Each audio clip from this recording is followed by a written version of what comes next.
اور نماز ادا کرتے رہو اور زکوٰۃ دیتے رہو، اور جو بھلائی اپنے لیے آگے بھیج رکھو گے اس کو اللہ کے ہاں پالو گے۔ کچھ شک نہیں کہ اللہ تمہارے سب کاموں کو دیکھ رہا ہے۔ اور یہودی اور عیسائی کہتے ہیں کہ یہودیوں اور عیسائیوں کے سوا کوئی بہشت میں نہیں جانے گا۔ یہ ان لوگوں کے خیالات باطل ہیں۔ اے پیغمبر ان سے کہہ دو کہ اگر سچے ہو تو دلیل پیش کرو۔ ہاں کیوں نہیں، جو شخص اللہ کے آگے گردن جھکا دے یعنی ایمان لے آئے اور وہ نیکوکار بھی ہو تو اس کا صلہ اس کے پروردگار کے پاس ہے۔ اور ایسے لوگوں کو قیامت کے دن نہ کسی طرح کا خوف ہوگا اور نہ وہ غمناک ہوں گے۔ اور یہودی کہتے ہیں کہ عیسائی رستے پر نہیں، اور عیسائی کہتے ہیں کہ یہودی رستے پر نہیں، حالانکہ وہ کتاب الہی پڑھتے ہیں۔ اسی طرح بالکل انہی کسی بات وہ لوگ کہتے ہیں جو کچھ نہیں جانتے یعنی مشرک۔ تو جس بات میں یہ لوگ اختلاف کر رہے ہیں اللہ قیامت کے دن اس کا ان میں فیصلہ کر دے گا۔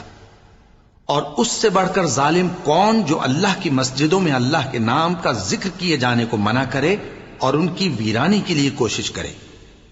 ان لوگوں کو کچھ حق نہیں کہ ان مسجدوں میں داخل ہوں مگر ڈرتے ہوئے۔ ان کے لیے دنیا میں رسوائی ہے اور آخرت میں بڑا عذاب۔ اور مشرق اور مغرب سب اللہ ہی کا ہے، تو جدھر بھی تم رخ کرو ادھر ہی اللہ کی ذات ہے۔ بے شک اللہ صاحب وسعت ہے، باخبر ہے۔ اور یہ لوگ اس بات کے قائل ہیں کہ اللہ اولاد رکھتا ہے۔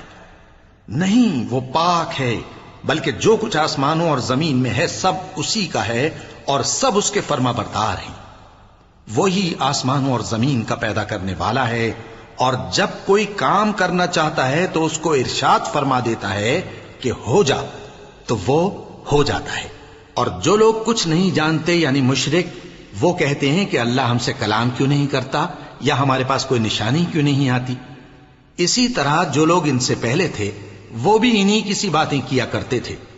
ان لوگوں کے دل آپس میں ملتے جلتے ہیں۔ جو لوگ صاحب یقین ہیں ان کے سمجھانے کے لیے ہم نے نشانیاں بیان کر دی ہیں۔ اے پیغمبر، ہم نے تم کو سچائی کے ساتھ خوشخبری سنانے والا اور ڈرانے والا بنا کر بھیجا ہے۔ اور اہل دوزخ کے بارے میں تم سے کچھ پرسش نہیں ہوگی، اور تم سے نہ تو یہودی کبھی خوش ہوں گے اور نہ عیسائی، یہاں تک کہ ان کے مذہب کی پیروی اختیار کر لو۔ ان سے کہہ دو کہ اللہ کی ہدایت یعنی دین اسلام ہی ہدایت ہے۔ اور اے پیغمبر، اگر تم اپنے پاس علم یعنی وحی الہی کے آ جانے پر بھی ان کی خواہشوں پر چلو گے تو تم کو اللہ کی پکڑ سے بچانے والا نہ کوئی دوست ہوگا نہ کوئی مددگار۔